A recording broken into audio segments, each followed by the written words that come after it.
Rome didn't just wake up as a republic, someone had to slam the door on its kings. In 509 BC, after the outrage over Lucretia's assault by Sextus Tarquinius, Tarquin the Proud was kicked out, and the Republic was born. But the story doesn't end with a clean break. Almost immediately, a crew of senators tried to flip Rome back to a monarchy. Their plan? Restore Tarquin to the throne. Two conspirators were the sons of Lucius Junius Brutus. Brutus had helped found the Republic and became consul.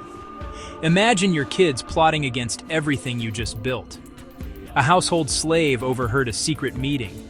The slave tipped off the consuls. The receipts, literal, written pledges, doomed the conspirators. They were executed. Some say Brutus watched with a stone face. Others say he was shattered inside. Either way, it sent a message. The Republic wasn't playing. Now, fact versus myth. Much of this comes from later writers, semi-legendary territory.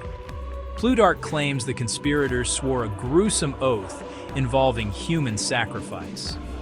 Plutarch also claims cannibalism, sensational, likely storytelling, not courtroom evidence.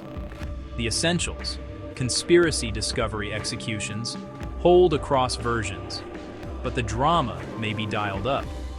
Tarquinian can confuse things. Archaeologists found burials in a sacred precinct, She and the North Atlantic.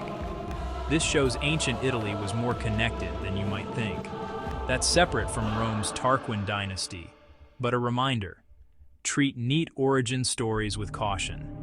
So what's the takeaway?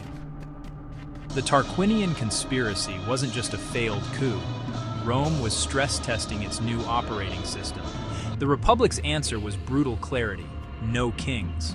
At least, not for another 5 centuries.